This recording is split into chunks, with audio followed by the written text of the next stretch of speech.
Datang dalam sebuah hadis dari Anas bin Malik radhiyallahu taala anhu, diriwayatkan oleh Al-Imam At-Tirmidzi rahimahullahu taala dan selain beliau.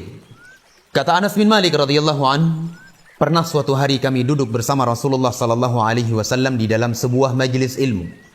Ketika Anas bin Malik dan para sahabat yang lainnya sedang duduk dengan Rasulullah sallallahu alaihi wasallam di dalam sebuah majelis ilmu, tiba-tiba Rasulullah sallallahu alaihi wasallam mengatakan kepada para sahabat, "Wahai para sahabatku, sebentar lagi akan datang ke hadapan kalian seorang pemuda yang akan menduduki surga Allah Subhanahu wa taala." Ini merupakan kabar gembira dari Nabi. Sebuah kabar gembira dari Rasulullah sallallahu alaihi wasallam di mana beliau sallallahu alaihi wasallam tidak pernah berbicara dengan hawa nafsu beliau, melainkan itu adalah wahyu dari Allah Subhanahu wa taala. Tidak lama setelah itu, kaum muslimin dan muslimat yang dirahmati Allah, datanglah salah seorang pemuda dari kalangan Ansar dalam keadaan masih ada bekas air wudhu di jenggotnya tersebut. Ia pegang sandal dengan tangan kirinya, kemudian ia beri salam kepada Rasulullah sallallahu alaihi wasallam dan para sahabat ridwanullah alaihim. Setelah itu orang itu pun berlalu. Ia pergi melakukan aktivitasnya. Kemudian di esok harinya, pada hari yang berikutnya, Nabi sallallahu alaihi wa ala alihi wasallam menyebutkan lagi ucapan yang sama. Ucapan yang kemarin beliau sebutkan. Apa ucapan tersebut? Beliau mengatakan, "Wahai para sahabatku, sebentar lagi akan muncul di hadapan kalian seorang pemuda yang akan menduduki surga Allah Subhanahu wa taala." Tidak lama setelah itu, datanglah pemuda yang kemarin datang kepada Nabi sallallahu alaihi wasallam dengan keadaan ia yang kemarin. Ia datang ke hadapan Rasul sallallahu alaihi wasallam dan para sahabat dalam keadaan masih ada bekas air wudhu yang menetes dari jenggotnya tersebut, menunjukkan bahwa pemuda ini baru saja berwudhu. Ia pegang sandal dengan tangan kirinya, kemudian dia beri salam kepada Rasulullah sallallahu alaihi wasallam dan para sahabat. Setelah itu pemuda itu pun berlalu. Ia pergi. Kemudian pada hari yang berikutnya, Rasulullah sallallahu alaihi wasallam mengucapkan lagi ucapan tersebut. Diulang lagi oleh Rasulullah sallallahu alaihi wasallam untuk yang ketiga kalinya.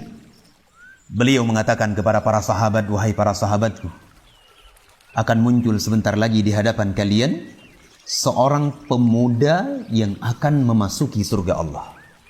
Coba dibayangkan, satu kali saja sebenarnya sudah cukup pengkhabaran dari Nabi sallallahu alaihi wasallam terhadap pemuda tersebut bahwa ia adalah penduduk surga Allah. Namun di dalam hadis ini Nabi sallallahu alaihi wasallam mengulang sampai 3 kali, 3 hari berturut-turut. Sehingga keadaan ini membuat Abdullah ibnu Ammar ibn al-As radhiyallahu an, salah seorang sahabat yang mulia, beliau penasaran dengan pemuda Ansar tersebut. Sehingga beliau mengikuti jejak perjalanan pemuda Ansar tersebut sampai ke rumah pemuda Ansar itu.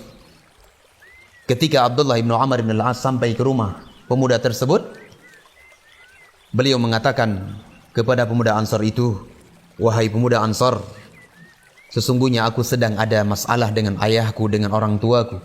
Berikan aku izin untuk tinggal di rumahmu selama 3 hari 3 malam." Padahal sangat memungkinkan Abdullah ibnu Amr ibn al-As untuk tidur di masjid bersama Ahlus Suffah, bersama Abu Hurairah, bersama para sahabat yang lainnya yang tidak memiliki rumah. Namun Abdullah ibnu Amr ibn al-As radhiyallahu an meminta izin untuk tinggal di rumah pemuda Ansar tersebut 3 hari 3 malam.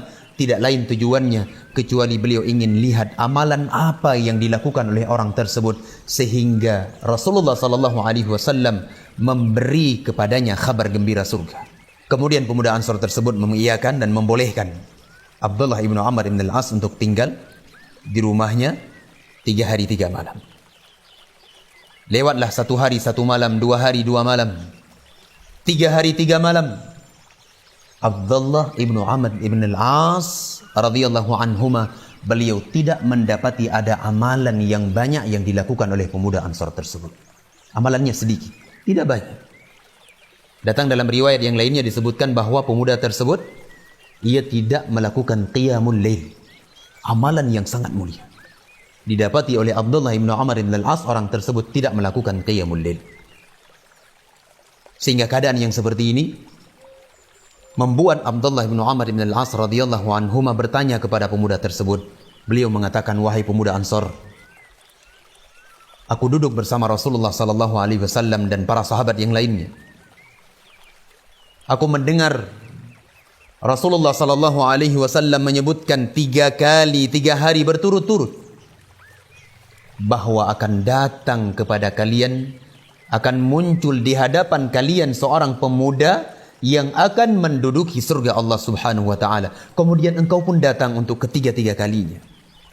Kemudian kata Abdullah bin Amr bin Al-As radhiyallahu anhuma, amalan apa yang engkau lakukan sehingga Nabi alaihi salatu wasallam memberi kepada engkau kabar gembira surga tersebut?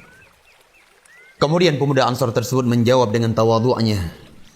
Beliau mengatakan, wahai Abdullah bin Amr bin Al-As, tidak ada yang saya amalkan, tidak ada yang saya kerjakan dari amalan soleh kecuali apa yang engkau lihat selama 3 hari 3 malam di dalam rumahku. Itulah amalan saya, tidak lebih dari itu. Jawaban ini sehingga beliau berpaling dari pemuda tersebut. Ketika beliau berpaling, pemuda Ansar itu memanggil kembali Abdullah ibnu Amr ibn Al-As. Dipanggil, kemarilah wahai Abdullah. Ketika Abdullah ibnu Amr ibn Al-As datang kepada pemuda tersebut, pemuda itu kembali mengatakan, wahai Abdullah ibnu Amr ibn Al-As, tidak ada yang saya lakukan dari amalan kecuali yang engkau lihat selama 3 hari 3 malam di dalam rumahku. Itulah amalan saya. Akan tetapi aku tidak pernah merasakan di dalam hatiku ini perasaan apapun, baik itu dengki, iri, buruk sangka, dendam, ingin membalas sebuah kezaliman dengan kezaliman, kejelekan dengan kejelekan. Tidak pernah ada di dalam jiwaku keinginan dan perasaan-perasaan seperti ini terhadap saudara-saudaraku kaum muslimin. Luar biasa. Kemudian kata Abdullah bin Amr bin Al-As, inilah yang menyebabkan Nabi SAW memberikan kabar gembira surga kepada engkau, dan ini pula yang sangat berat untuk kami menjalankannya. Faedah yang bisa kita ambil di sini, bahwasanya kesucian jiwa seseorang, bersihnya kalbu seorang hamba, seorang muslim, dari berbagai kotoran yang akan mengotorinya, dari berbagai penyakit. Apakah itu penyakit dengki, apakah itu penyakit hasad, iri, buruk sangka, dan berbagai jenis penyakit hati yang dibenci oleh Allah Azza wa Jalla, yang tergolong ke dalam akhlak-akhlak yang tidak baik. Ketika kita berupaya membersihkan ini, maka kita akan mendapatkan surga Allah Subhanahu wa taala Rabbul Alamin.